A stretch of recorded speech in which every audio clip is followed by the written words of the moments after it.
Good morning. I love you. Let's take a minute to just feel that. I don't know if it's just because it's Monday or what, but it was harder making that transition from sleep to wake. I'm still working on it now, but I think I've made a commitment to myself, if not verbalizing that to you all, that I want to be very authentic on this channel. I mean, I want to be authentic in life, but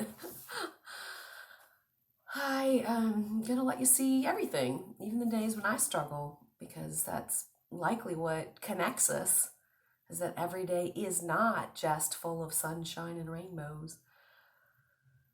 And we've talked about that some over the last few days, but I love fall. I just realized, and I need some extra light this morning, so I grabbed a big candle. I mentioned when we gather, let's start by bringing in the light.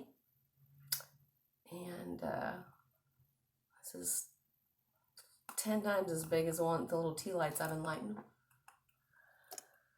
And it's velveteen pumpkin. I said let's have a little extra softness this morning for ourselves, and well, how perfect, velveteen. And I did not realize, if you can see, the color matches my shirt. My favorite fall color I picked out. Just sit with the light for a moment. Focus on that flame.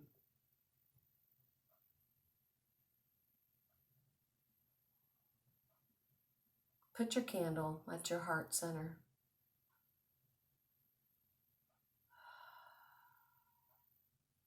Let it light you up.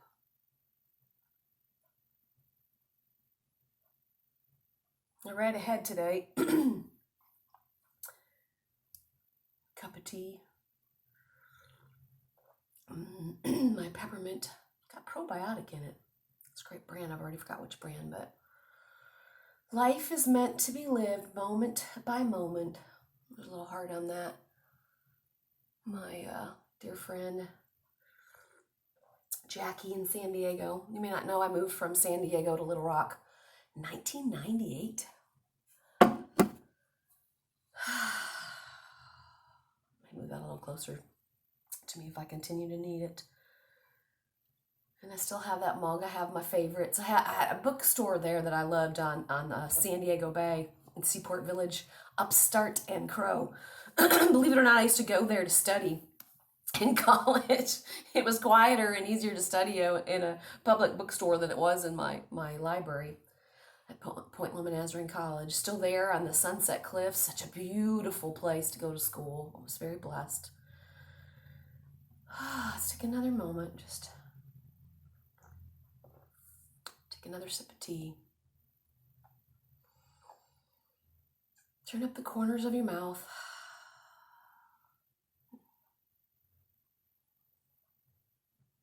Just sit and be together.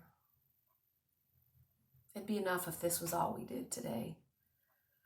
You can hear I've got a little something stuck anyway.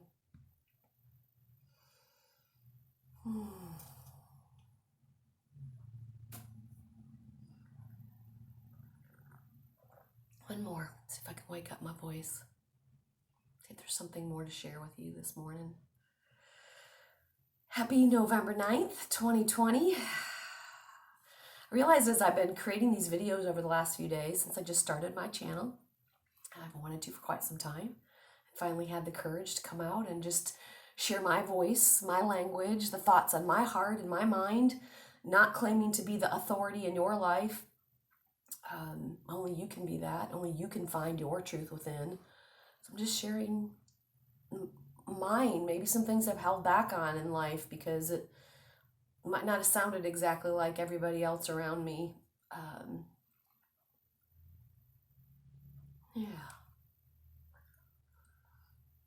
But I noticed as I was documenting the videos and putting 11/7/20, 11/8/20, I started putting 2020 again and remembering at the beginning of this year how I just imagine, I'm like, what a perfect number. What a great year to just have 2020 vision.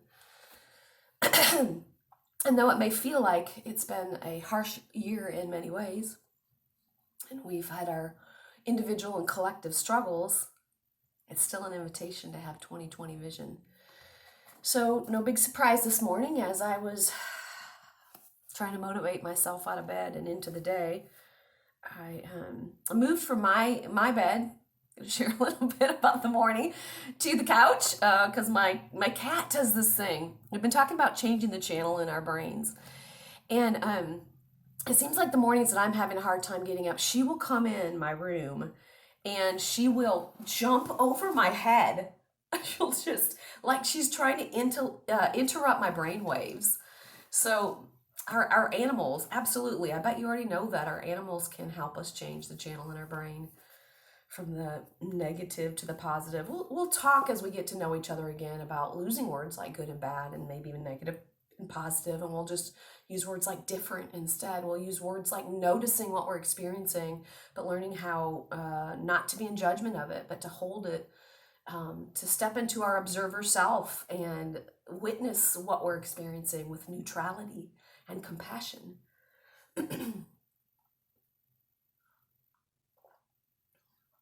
So I grabbed awareness again. I mentioned this book last week. Thank you, Rena, for my birthday gift. Anthony de Mello. And instead of just flipping randomly this morning, I looked at the titles and several jumped out at me. One was Good, Bad, and Lucky. Or no, Good, Bad, or Lucky, but we might come back to this one. The one that really stuck out is Our Illusions About Others. You have any illusions?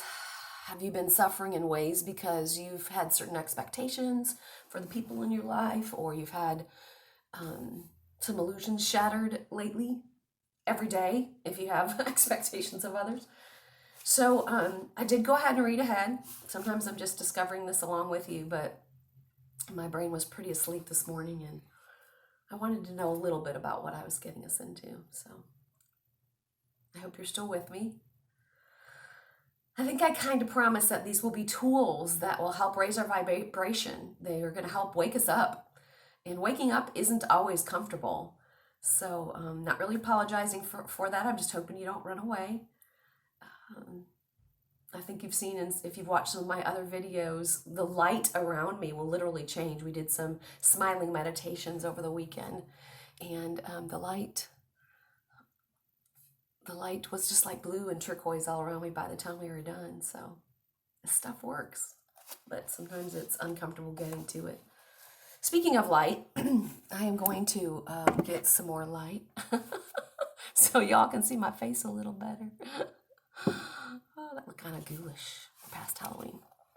All right. Our illusion about others. So if you stop to think, you would see that there's nothing to be very proud of after all. It's an interesting way to get started this morning. If you stop to think, you would see that there's nothing to be very proud of after all. You may have to go back and listen to the video I did a couple days ago. What does this do to your relationship with people?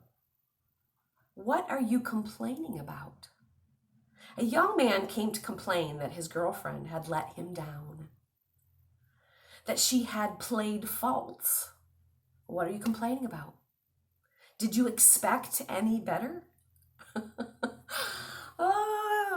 I've told you I'm gonna share with you, and it makes me uncomfortable. It's just awesome because it's convicting me as I read these as well. I may have to turn on the fan. I'm already heating up. Take my journal to fan me. Expect the worst. You're dealing with selfish people. You're the idiot. You glorified her, didn't you? You thought she was a princess. You thought people were nice. They're not. Oh gosh. When I started this channel on mindfulness, meditation, and mantras, I made a commitment, like I said, to change me because I want to change the world, and it has to start here. And I thought it would be about increasing my niceness quotient. I thought it would be definitely about bringing more light, and it will be. Love, harmony, balance, kindness into our lives, and it absolutely will be. But apparently it starts with shattering some illusions. You thought people were nice. They're not. They're not nice. They're as bad as you are. Hang with me. Bad. You understand? Question mark. They're asleep like you. And what do you think they are going to seek? Their own self-interest, exactly like you. No difference. Can you imagine how liberating it is that you'll never be disillusioned again? Wow. Never be disappointed again? You'll never feel let down again? Pretty sure he means if we embrace what he's just shared. Never feel rejected. Want to wake up? You want happiness? You want freedom? Here it is. Drop your false ideas. See through people. If you see through yourself, you will see through everyone. If you see, I keep trying to see if I can get where you can see my eyes better. I'm looking at you. I'm looking at me. See through yourself. Start there. Then you will love them. Otherwise, you spend the whole time grappling with your wrong notions of them, with your illusions that are constantly crashing against reality. It's probably too startling for many of you to understand that everyone except the very rare awakened person can be expected to be selfish and to seek his or her own self-interest, whether in coarse or in refined ways. This leads you to see that there's nothing to be disappointed about, nothing to be disillusioned about. It's going to take me a while to process that. If you had been in touch with reality all along, Laura, you would never have been disappointed. But you chose to paint people in glowing colors.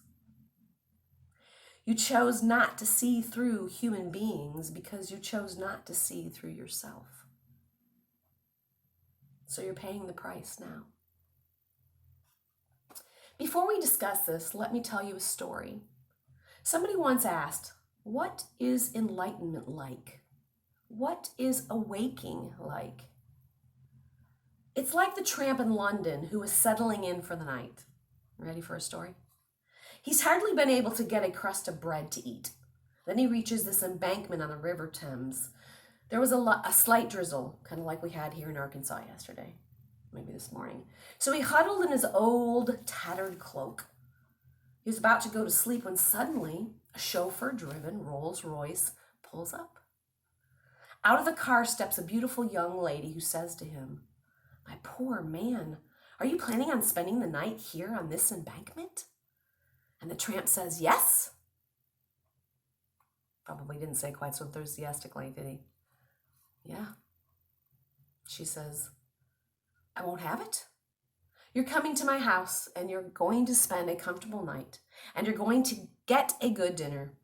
She insists on his getting into the car. Well, they ride out of London and get to a place where she has a sprawling mansion with large grounds. They are ushered in by the butler, to whom she says, "James, please make sure he's put in the servants' quarters and treated well."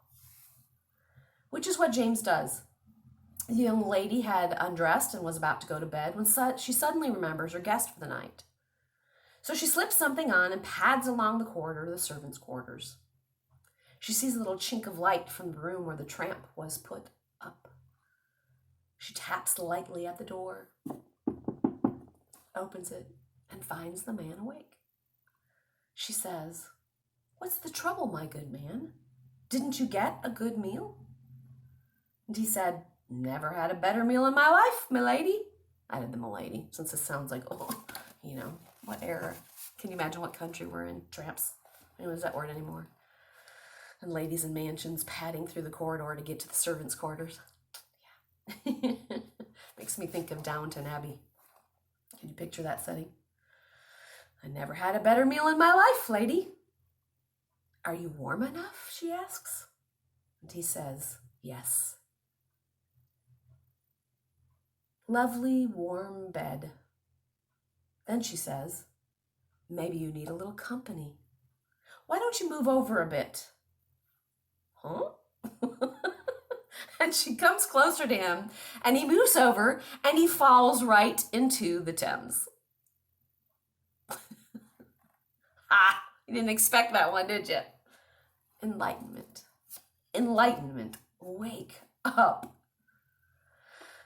When you're ready to exchange your illusions for reality, when you're ready to exchange your dreams for facts, that's the way you find it all. That's where life finally becomes meaningful. Life becomes beautiful. There's a story about Ramirez. He's old and living up there in his castle on a hill. He looks out the window. He's in bed and paralyzed, and he sees his enemy. Old as he is, leaning on a cane. His enemy is climbing up the hill, slowly, painfully. It takes him about 2.5 hours to get up the hill. There's nothing Ramirez can do because the servants had the day off. So his enemy opens the door, comes straight to the bedroom, puts his hand inside his cloak and pulls out a gun. And he says, at last, Ramirez, we're going to settle scores. Ramirez tries his level best to talk him out of it. He says, come on, Borgia, you can't do that. You know I'm no longer the man who ill-treated you as that youngster years ago, and you're no longer that youngster. Come off it. Oh, no. No, says his enemy. Your sweet words aren't going to deter me from this divine mission of mine. It's revenge I want, and there's nothing you can do about it. And Ramirez says, but there is. What? Asks his enemy.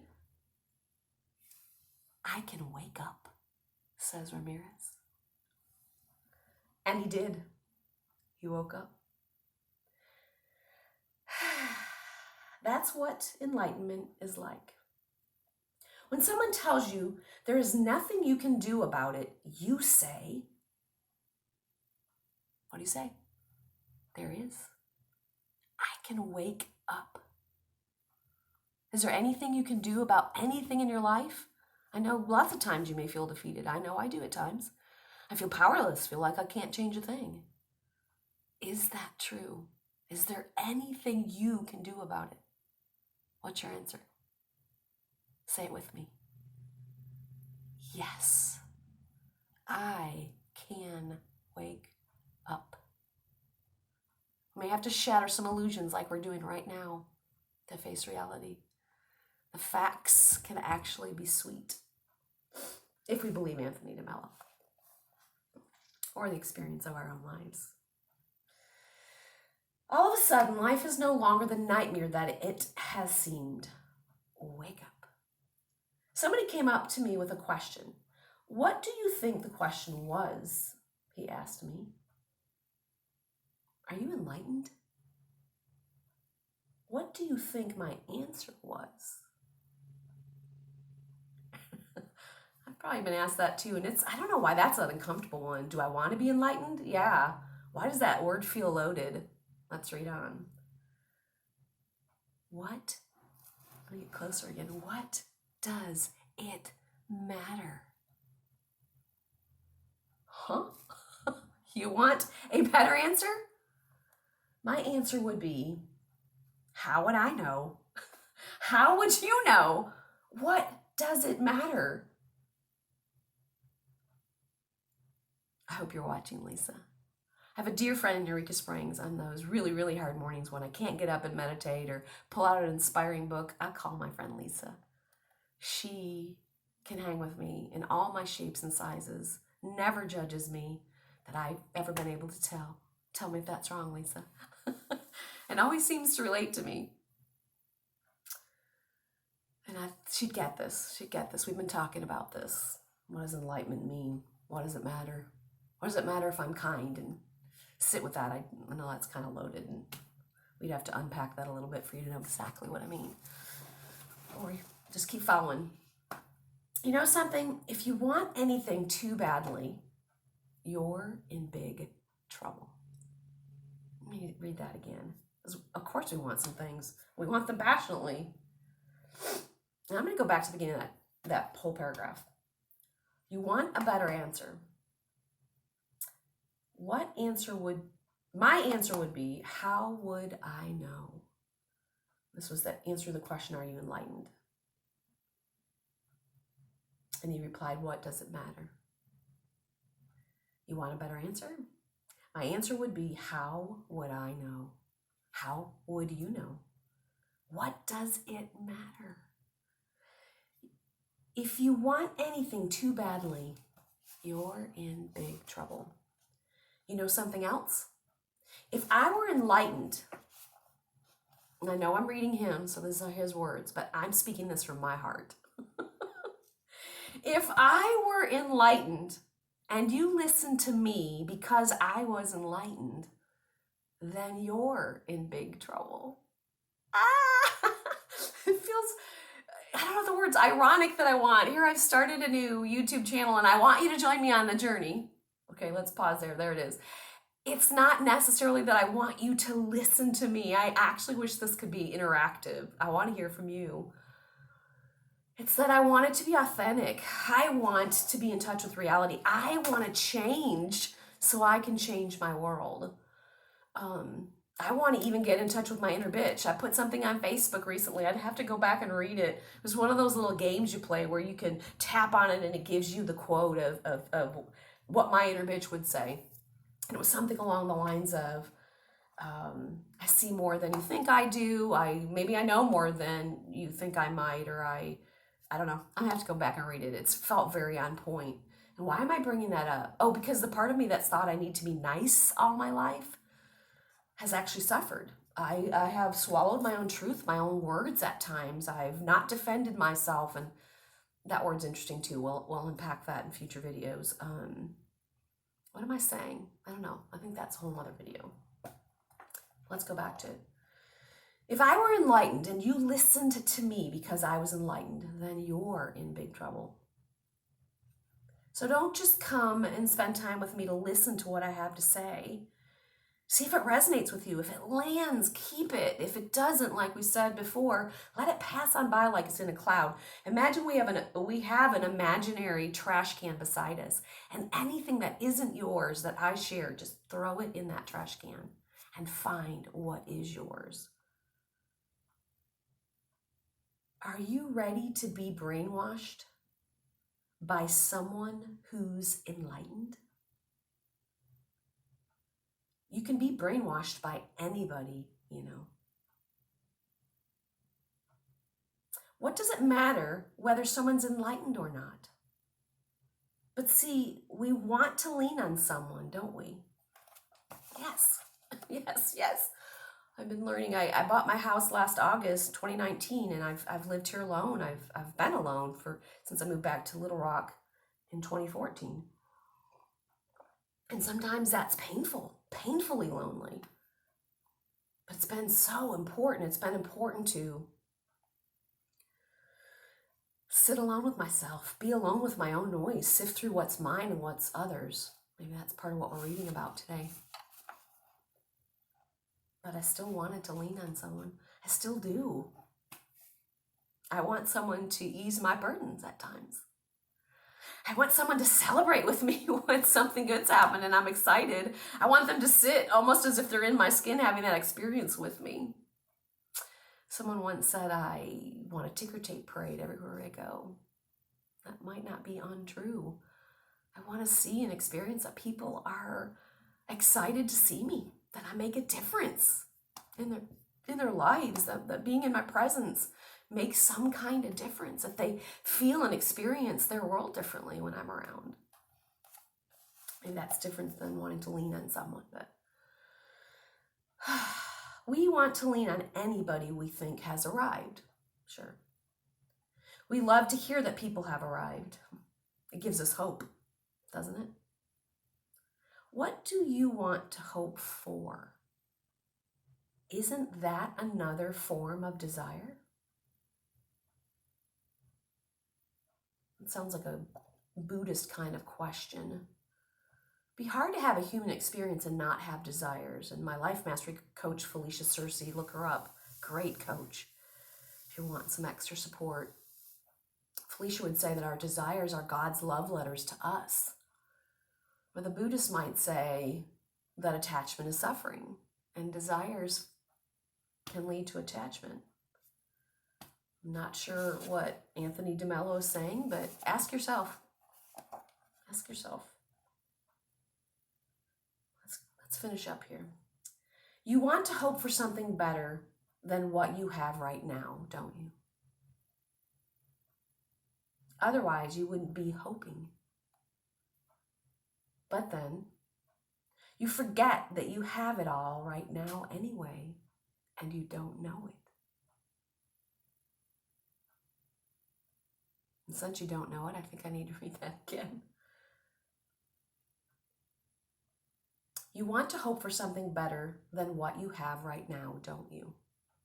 Otherwise, you wouldn't be hoping. Think about it. Hoping means you're hoping for something to be different in the future. Obviously, if you're experiencing the perfection of this now moment, there's nothing to hope for. Every now moment is complete. The past doesn't exist right here, right now. The future hasn't arrived. Even if I didn't know it when I started this video today with you this morning and I started reading this, I had and have everything I need right now. I am not lacking for anything. Neither are you. But then you forget that you have it all right now anyway, and you don't know it. Why not concentrate on the now instead of hoping for better times in the future? Why not understand the now instead of forgetting it and hoping for the future? Why not understand the now instead of forgetting it and hoping for the future? What is he inviting us to do? If I'm hoping for the future, I'm not really in this present moment, am I? I'm not in the now. I'm projecting myself into the future of what I'm hoping for. I'm gonna put something on there real quick. I'm gonna try to keep this to 30 minutes, so I'll try to wrap up here, just so you know what to expect. You can pause me in these videos anytime you need to pause and come back. I meant to keep them short and sweet, but we're unpacking a lot. Felicia Searcy, I mentioned her, I'm a life mastery coach for a number of years. Helped me really bring my music, 10 Penny Gypsy. I was Lynn and Justin Patterson, the songwriters, before I ever started working with her. And now we're 10 Penny Gypsy with 2 amazing albums. Thank you, Felicia, for your presence in my life and your teachings that still make a difference. She had a tool. I'm going to float it out there, and it'll be a subject. If you like what you're hearing, find a way to let me know. I haven't figured out yet if in YouTube you can leave me comments and ask specific questions or ask for me to follow up on something, clarify something, do a session on just that one thing. So we could do a session on just this, but it's like imagining, we're talking about the future, what you'd like 3 years from now, but imagine what you would love. What would the life you love living? What would the life that you love living look like? Get really detailed, write it down in great definition, and rehearse it every morning when you wake up. Rehearse it when you go to bed. But here's the key. Write it from the language of it having already happened. So it's kind of like you're stepping into that and making it a now moment. And the language is something along the lines of, I am so happy and grateful. It all worked out, and here's what it looks like. So it's not, here's what I'm wishing for, hoping for, or desperately desiring for my future. And you feel the energy in that? Instead it is, I am so happy and grateful. It all worked out, and here's what it looks like. I just had something flash over the screen. It may have said we're coming up on the limit. So we'll come back to that. We're really close to just finishing this chapter. Why not understand the now instead of forgetting it and hoping for the future? Isn't the future just another trap? It's interesting that instead of reading that last sentence, the future being trap, I wanted to share with you one way that it cannot be a trap. And that is imagining that it's already happened, and then bringing that now moment, like you're stepping into the truth of it, the reality of it already existing, and bringing it into this moment. Letting your future self inform you on how she or he made that a reality. It really worked for me and for my music. Tenpenny Gypsy, if you don't already know me, is a singer and a songwriter. We had a new album come out July 10th, 2020, and our first album, our debut self-titled album, came out in August of 2017. I'm working on my first lyric video to Your True You, which is a song about finding your path, your pace in life, your truth. Kind of a lot about what we're doing here. And will in every video. So anyway, in case they haven't already cut our time off or cut us short, I want to say again, I love you.